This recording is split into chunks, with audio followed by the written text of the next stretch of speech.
धन्यवाद धन्यवाद। ला एक आसन बिछाओ, बैठा दो। आओ बच्चा बैठो।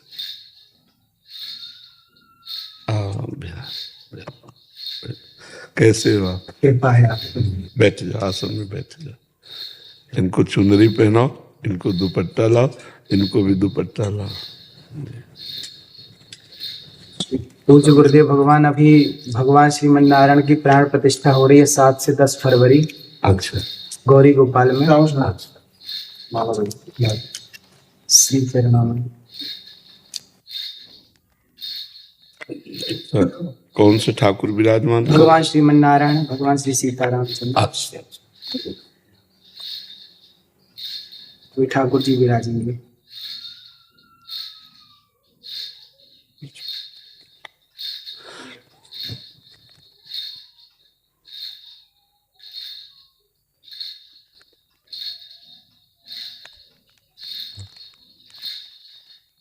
ये हमारे लिए जी।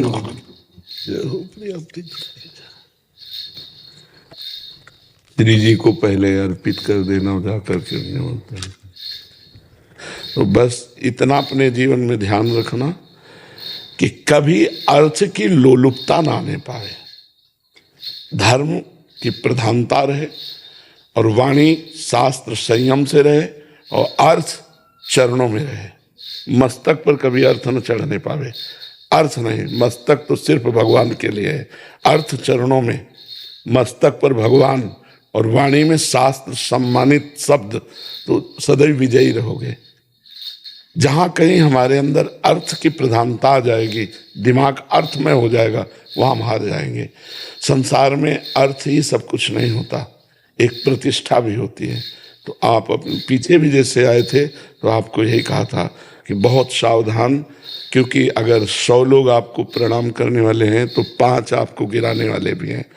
उन 5 के सामर्थ्य आप तक ना पहुंच पाए, इसलिए अर्थ प्रधानता मत रखना, सदैव धर्म का आश्रय रखना और वाणी से शास्त्र सम्मत, जो शास्त्र सम्मत नहीं थे, जैसे हमसे कोई पूछा तो हम कहते थे हमको ज्ञान नहीं, हमने संतों से सुना है, जो शास्त्र से पढ़ा है वो हम आपको बता देते, जो नहीं पढ़ा हमें नहीं ज्ञान, बस भगवत प्राप्ति की चर्चा कीजिए। जैसे कोई प्रश्न करता है तो ऐसे जरूरी नहीं कि हर प्रश्न का उत्तर हम दे दें।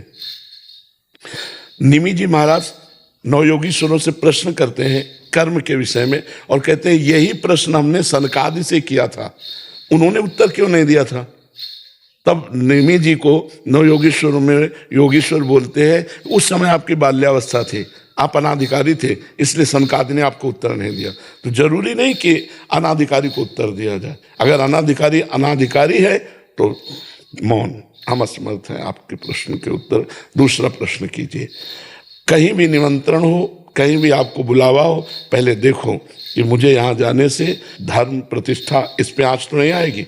अगर आँच आ रही तो बिल्कुल ना। अगर हमारे धर्म की प्रतिष्ठा हो रही है और हमारे समाज इस बात को प्रशंसा करेगी तो हम जाएंगे, अन्यथा नहीं जाएंगे। ये जीवन में आप कोई सहयोगी नहीं है, आपका भगवान के सिवा कोई सहयोगी नहीं है।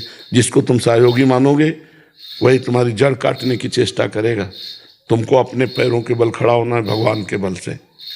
हमारी बात एक एक सूत्र समझ लो। प्रश्न का उत्तर वही दो, अधिकार के अनुसार, जानकारी के अनुसार। वो अधिकारी होना चाहिए, आपको जानकारी होनी चाहिए। आप वहीं जाइए जहां आपकी प्रतिष्ठा, आपके धर्म की प्रतिष्ठा में आँच ना आवे। अर्थ उतना भावना कीजिए जितने से सेवा सामग्री सब सुरक्षित चलती रहे, वो भगवान देते रहते हैं। उसके लिए ऐसे करने की जरूरत नहीं। अगर हमारी सात्विक प्रवृत्ति से यश प्रवृत्ति बढ़ रही तो कोई हानि की बात नहीं, लेकिन यदि वो थोड़ा भी गिर करके बढ़ रहा है यश, तो वो यश सम्माननीय नहीं होता। साधु सभा में यश वही सम्माननीय होता है जो धर्म के अनुसार और गौरव के अनुसार बढ़ता है। तो आप गौरववान बनिए और धर्मनिष्ठ बनिए, जो आपके जीवन को आगे और प्रकाशित करे। कोई सहयोगी नहीं, पहला शब्द याद कर लो। जिसे तुम सहयोगी समझ रहे हो वही तुम्हें नीचा दिखाने की कोशिश करेगा। आपको अगर उन्नतिशील बहुत समय तक टिके रहना है धर्म क्षेत्र में, तो आपको अपने पैरों के बल खड़े होना पड़ेगा। इसके लिए आपको परिपक्व रहना होगा, स्वयं परिपक्व रहना होगा। यश बढ़ने में वर्षों लगते हैं, धूमिल होने में 2 मिनट लगते हैं। 2 मिनट में सब चौपट हो जाता है। इसलिए जो भगवान ने आपको दिया है यश जो भगवान ने आपको पवित्रता दी उसका निर्वाह आप कीजिए, संयम से स्वयं रहिए। कहीं भी कभी भी जो भगवान ने अर्धांग में विराजमान कर दिया इसके सिवा कभी दृष्टि नहीं डालनी, नज़र नीची करके बात करो, उत्तर दिया खत्म खेल। कभी किसी से किसी तरह का लगाव ना होने पाए तो कभी जीवन में तुम्हें कोई गिरा नहीं सकता। यही होते हैं कंचन कामिनी, गिराने वाले। कीर्ति तो हरि के द्वारा दी हुई होती है, वो अपने प्रयास से नहीं आती, हरि के प्रयास से आती है। न कामिनी में कभी आकर्षण हो, न कंचन में कभी आकर्षण हो। कंचन तो अपने आप बरसेगा जब हम धर्म में चल रहे हैं। जैसे समुद्र में बिना बुलाए नदियां अपने आप जा रही हैं, ऐसे धर्मात्मा पुरुष के पास समस्त वैभव अपने आप आ जाता है। खूब आनंदित रहो, प्रसन्न रहो और हमारे सनातन धर्म को आगे बढ़ाओ। जब कभी कोई सत्संग करो उसमें नाम की प्रधानता जरूर करो, क्योंकि कलयुग में केवल नाम के द्वारा कल्याण हो सकता है। शास्त्रीय सिद्धांत भी है, कृतयुगे ध्यायते विष्णु त्रेतायाम जयते मखई द्वापरे परिचर्यायाम कलो तद्धर कीर्तनात्। हरि कीर्तन के सिवा कुछ नहीं है। ना कोई यज्ञ हो सकती है इस समय, अपवित्र घी आ रहा है, पवित्र धान्य और जौ आदि हो गए, कहाँ से यज्ञ होगा? त्रिकाल संध्या करने वाले कौन है? कोई बिरला ही कोई होंगे जो त्रिकाल संध्या करे। ध्यान, मन इतना चंचल, ध्यान कैसे लग सकता है? पूजा, इतनी वासनाएं बढ़ी हुई हैं कि उपासना कैसे बन रही? तो एक ही रह गया है, नाम जप, नाम कीर्तन, गुण कीर्तन, श्रवण, बस इसी के द्वारा भगवत प्राप्ति हो जाएगी। खूब भागवत कथा सुनाओ, खूब भगवान नाम का प्रचार करो, स्वयं नाम जप करो, धर्म से रहो, यही हमारी प्रार्थना। पर जी ऐसे स्थानों में भी जाना पड़ता है जहाँ एकदम विमुख हैं, जो जैसे हाँ, कोई गाँव। जब हम कथा के लिए जा रहे हैं तो हम भगवान को श्रोता बना करके बोल रहे हैं, लेकिन हम अर्थ की किसी प्रधान स्थिति पे ऐसे लोगों के पास नहीं जाते जहां से उपहास हो, बिल्कुल नहीं। बहुत अपने को संभालिए, इससे जो है ना तुम्हारी मर्यादा बढ़ती चली जाएगी और तुम आगे उठते चले जाओ। तुमसे कोई बात पूछे आके उत्तर दे दो, तुमको कहीं जाने की जरूरत नहीं है। उसे अर्थ की व्यवस्था की मत सोचो कि इतनी माताएं, इनकी व्यवस्था भगवान देने वाला है, वो घर बैठे सबका पोषण करता है, सबका पोषण हो रहा है। कभी किसी से ऐसे नहीं, देनहार कोई और है, देत रहे दिन रात। बिल्कुल, ये थोड़ा सा सुधारो। हम अपने घर की बात कर रहे हैं, ये लोग पवित्र यश कीर्ति में धूल फेंकने वाले लोग हैं, अर्थ को ठोकर मारो। तभी का अर्थ को रखो चरणों में और भगवान को रखो दिमाग में। निर्वैर हमारा जीवन होना चाहिए। तो ये बहुत बड़ी क्षमता है और बहुत बड़ा यश है, दोनों को संभाल लो। अब ऐसी जगह मत जाना जहाँ जाने से थोड़ा भी कोई विक्षेप करे, थोड़ा भी कोई तुम्हारे ऊपर अंगुली उठावे।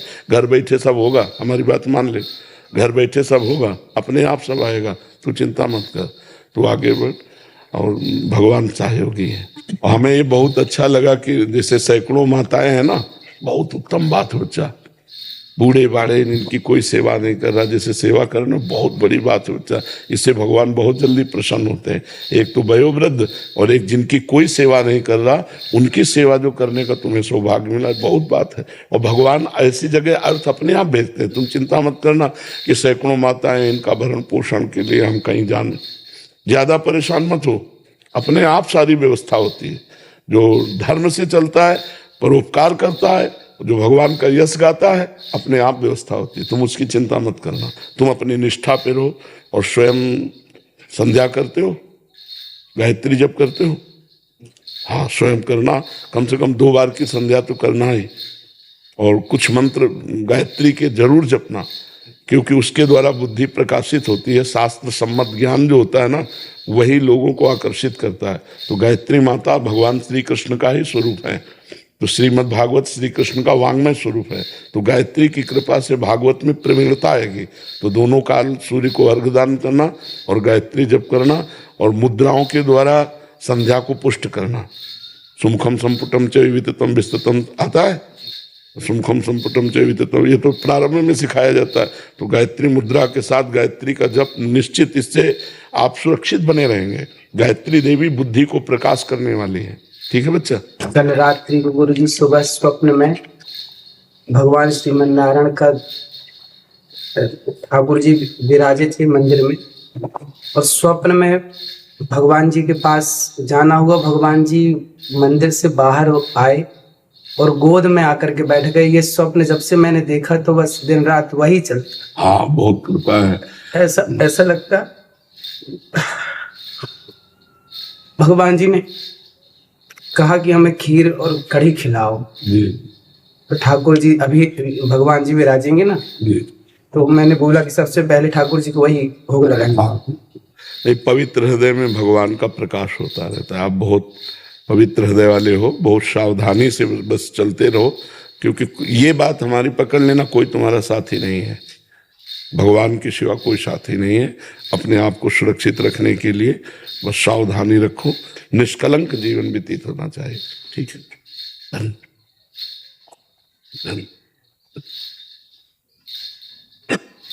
मित्रों, पूज्य श्री प्रेमानंद जी महाराज ने आज हम सभी लोगों को धर्म और अर्थ से संबंधित बहुत ही शिक्षाप्रद प्रवचन सुनाया है। आशा करता हूँ कि यह प्रवचन सुन करके हम सभी लोगों ने अपने जीवन में इस शिक्षा से कुछ न कुछ शिक्षा अवश्य ग्रहण करेंगे और अपने जीवन को सामर्थ्य बनाएंगे। मित्रों, अगर आप लोगों को यह वीडियो पसंद आया हो तो वीडियो को लाइक जरूर करें और यह शिक्षाप्रद प्रवचन अधिक से अधिक लोगों को शेयर करें, जिससे इस शिक्षाप्रद प्रवचन से बहुत से और लोग भी अपने जीवन को सुधार कर सुखी हो सकें और अपने जीवन में समृद्धि और शांति खुशहाली पा सकें। और अगर अभी तक आपने हमारे चैनल को सब्सक्राइब नहीं किया है तो सब्सक्राइब कर ले, जिससे कि हमारे इसी प्रकार के शिक्षाप्रद वीडियोस आप लोगों को नोटिफिकेशन के जरिए प्राप्त होते रहें और उससे आप अपने जीवन में लाभ उठाते रहें। तो कल फिर पूज्य प्रेमानंद जी महाराज का कोई शिक्षाप्रद प्रवचन के साथ हम आपके समक्ष प्रस्तुत होंगे। तब तक के लिए राधा राधा।